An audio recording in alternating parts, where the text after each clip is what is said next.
2월 25일 아침 말씀 묵상을 시작합니다. 오늘 우리에게 주시는 하나님의 말씀은 요한복음 7장 53절로 8장 20절까지의 말씀입니다. 요한복음 7장 53절로 8장 20절입니다. 그리고 그들은 제각기 집으로 돌아갔다. 예수께서는 올리브산으로 가셨다. 이른 아침에 예수께서 다시 성전에 가시니 많은 사람이 그에게로 몰려들었다. 예수께서 앉아서 그들을 가르치실 때에 율법 학자들과 바리새파 사람들이 간음을 하다가 잡힌 여자를 끌고 와서 가운데 세워놓고 예수께 말하였다. 선생님, 이 여자가 간음을 하다가 현장에서 잡혔습니다. 모세는 율법에 이런 여자들을 돌로 쳐 죽이라고 우리에게 명령하였습니다. 그런데 선생님은 뭐라고 하시겠습니까? 그들이 이렇게 말한 것은 예수를 시험하여 고발할 구실을 찾으려는 속셈이었다. 그러나 예수께서는 몸을 굽혀서 손가락으로 땅에 무엇인가를 쓰셨다. 그들이 다그쳐 물으니 예수께서 몸을 일으켜 그들에게 말씀하셨다. 너희 가운데에서 죄가 없는 사람이 먼저 이 여자에게 돌을 던져라. 그리고는 다시 몸을 굽혀서 땅에 무엇인가를 쓰셨다. 이 말씀을 들은 사람들은 나이가 많은 이로부터 시작하여 하나하나 떠나가고 마침내 예수만 남았다. 그 여자는 그대로 서 있었다. 예수께서 몸을 일으키시고 여자에게 말씀하셨다. 여자여, 사람들은 어디에 있느냐? 너를 정죄한 사람이 한 사람도 없느냐? 여자가 대답하였다. 주님, 한 사람도 없습니다. 예수께서 말씀하셨다. 나도 너를 정죄하지 않는다.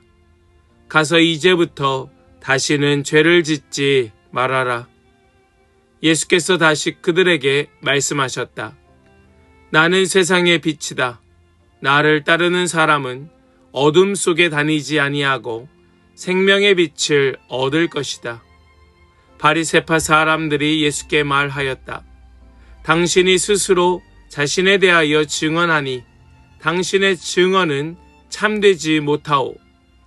예수께서 그들에게 대답하셨다.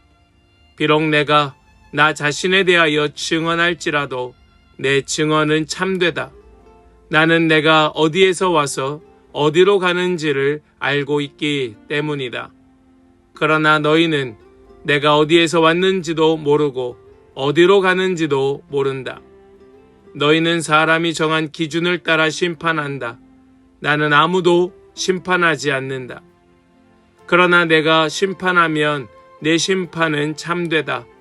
그것은 내가 혼자 있는 것이 아니라 나를 보내신 아버지께서 나와 함께 하시기 때문이다. 너희의 율법에도 기록하기를 두 사람이 증언하면 참되다 하였다. 내가 나 자신에 대하여 증언하는 사람이고 나를 보내신 아버지께서도 나에 대하여 증언하여 주신다. 그러자 그들은 예수께 물었다. 당신의 아버지가 어디에 계십니까? 예수께서 대답하셨다.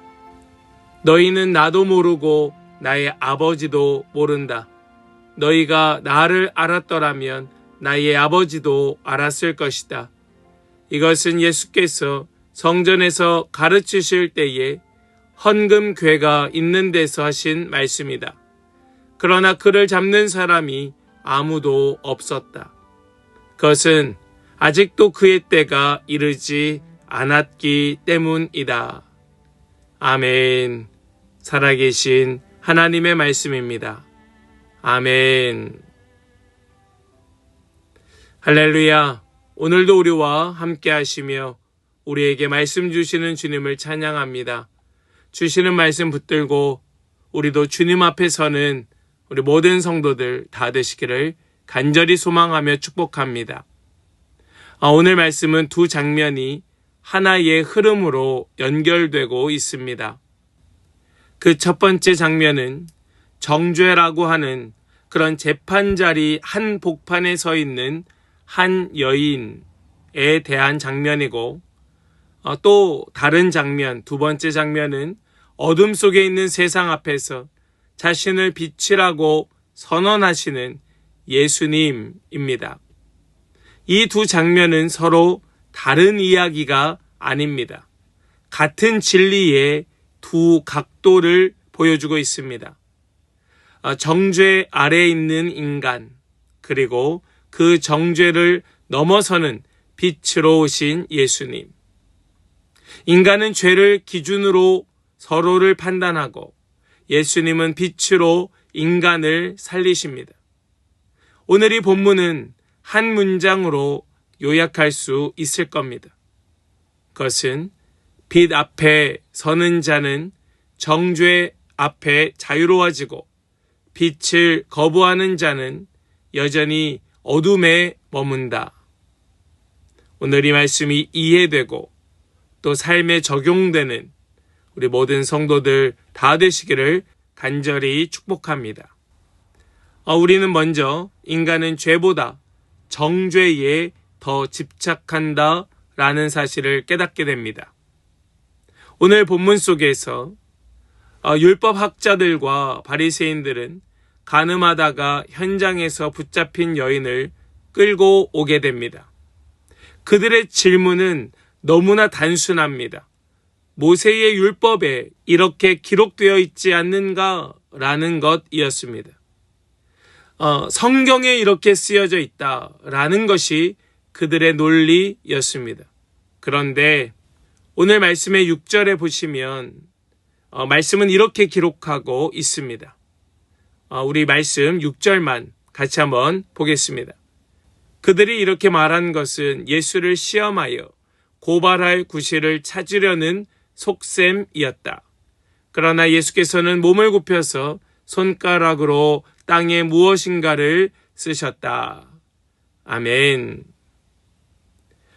이 사람들이 예수님께 그 간음하다 현장에서 잡힌 여인을 데려와 놓고 예수님께 말씀하는 논리는 바로 성경이었습니다. 즉 정의이고 하나님의 뜻이었습니다. 이 여인에 대하여 어떤 것으로도 그를 괜찮다, 정당화할 수 있는 것은 없습니다. 그 여인은 분명 잘못했습니다. 그래서 사람들은 이 여인을 돌로 쳐서 죽여야 된다는 거예요. 왜요? 성경에 쓰여 있으니까. 이것이 하나님의 뜻이니까. 이것이 공의고 이것이 공정한 거니까.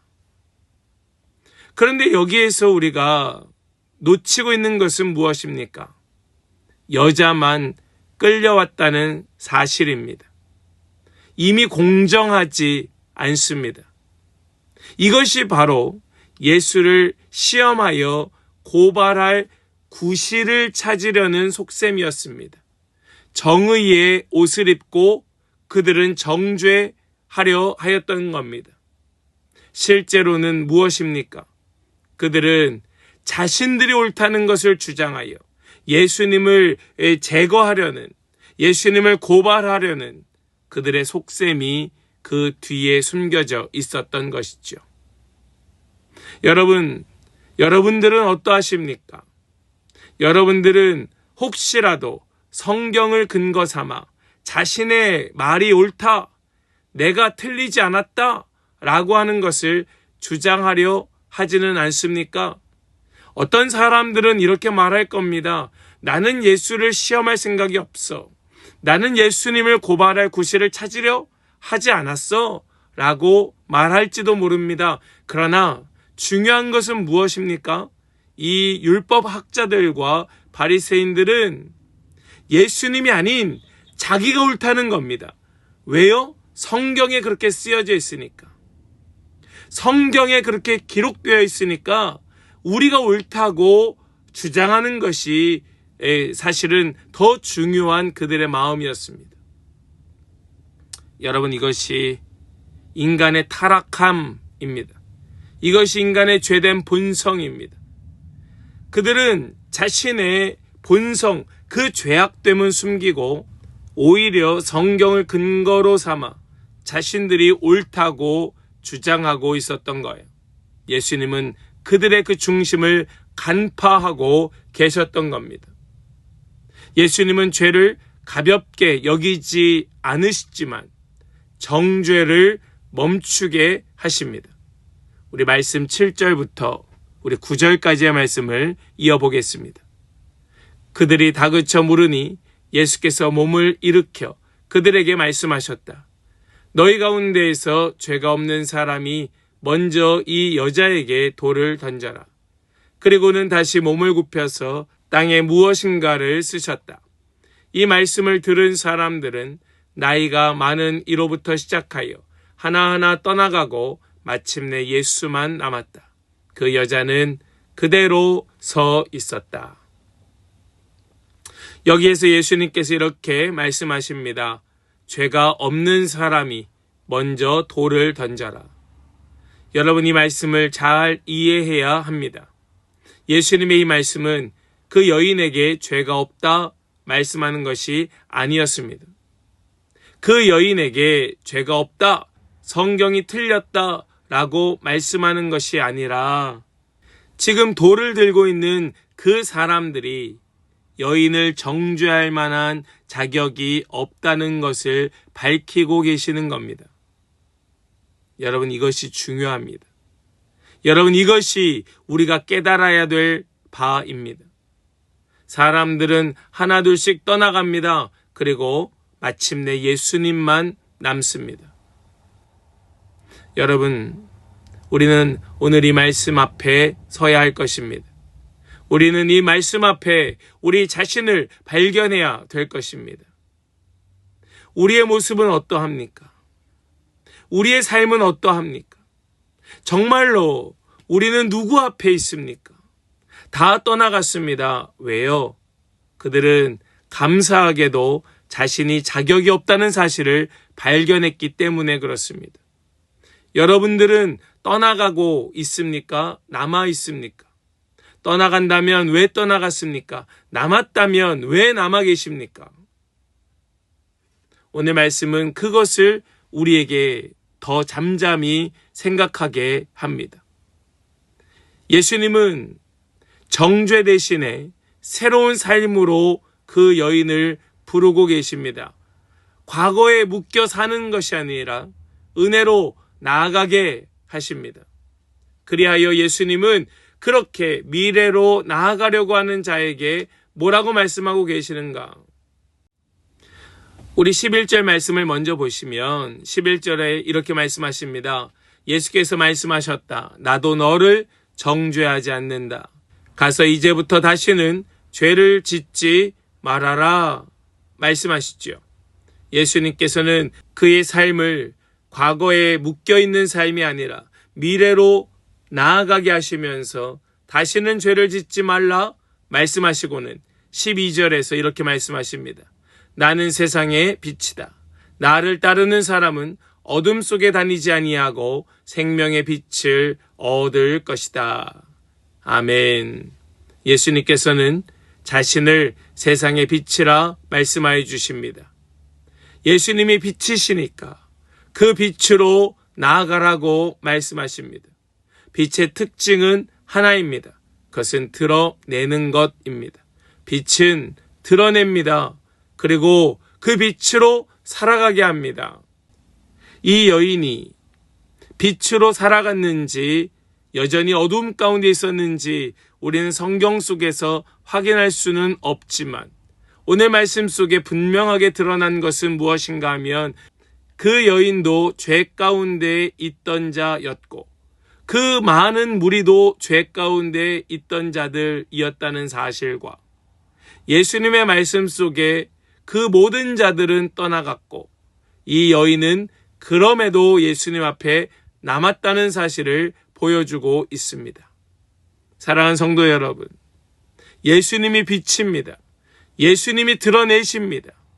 예수님께서 밝히십니다. 우리가 해야 할 일은 우리의 어둠, 우리의 죄악됨, 우리의 본성, 이것을 가지고 떠나가는 것이 아니라 그럼에도 불구하고 그 빛 앞에 서야 된다는 사실을 우리는 깨달아야 하는 것이죠. 정죄의 도를 내려놓고 빛 대신 주님 앞에 서야 하는 것이 우리가 해야 될 삶의 모습이라는 겁니다. 예수님은 단지 죄인을 용서하시는 분이 아니라 이제부터는 죄를 끊고 빛으로 살아가게 하시는 분이 예수님이라는 사실을 오늘 말씀은 보여주고 있습니다.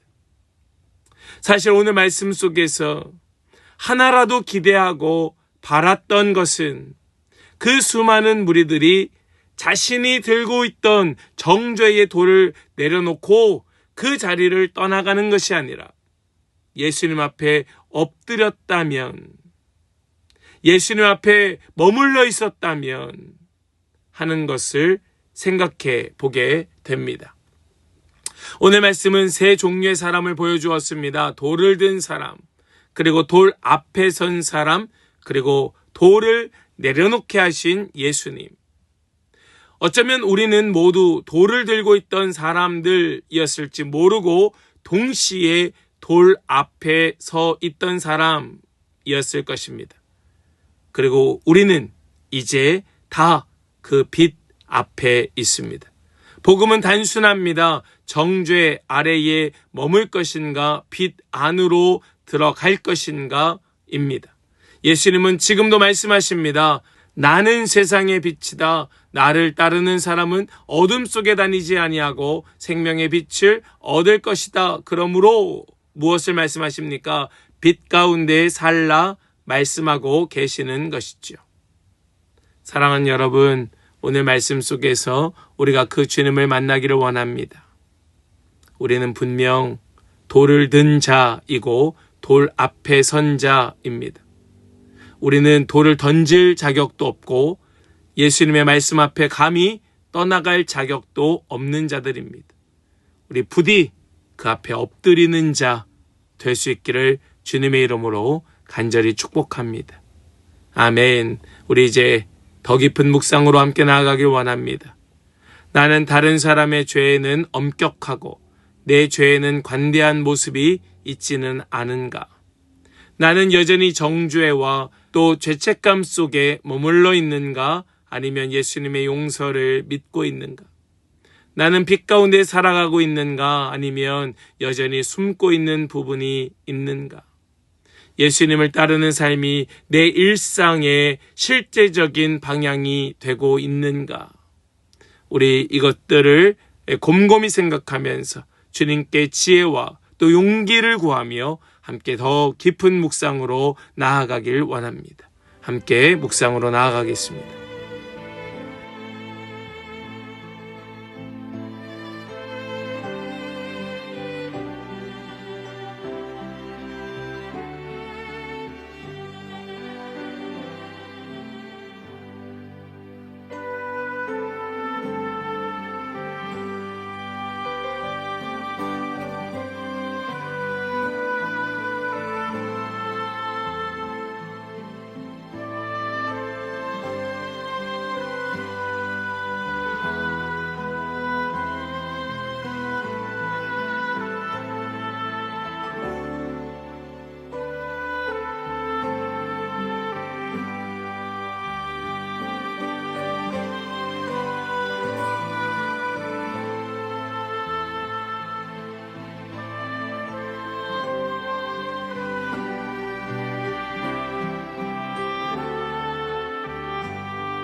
우리 이제는 우리 함께 이렇게 결단하며 기도하기를 원합니다. 주님, 정죄의 어둠에서 벗어나 생명의 빛이신 주님을 따르게 하여 주시옵소서. 오직 생명의 빛이신 주님 앞에서 떠나지 않게 하여 주옵소서. 우리 함께 기도하며 나아가길 원합니다. 함께 기도하겠습니다.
이제 제가 기도하고 오늘 아침 말씀 묵상을 마치겠습니다.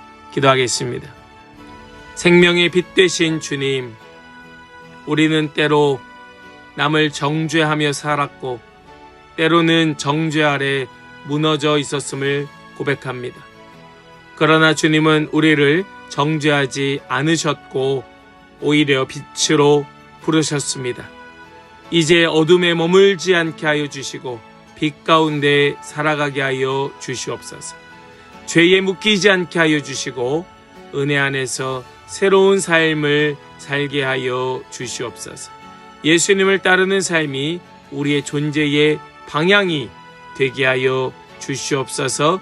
믿고 감사드리며 또 우리 귀한 성도들 주님께 의탁드리며 예수 그리스도의 거룩하신 이름으로 기도하옵나이다. 아멘.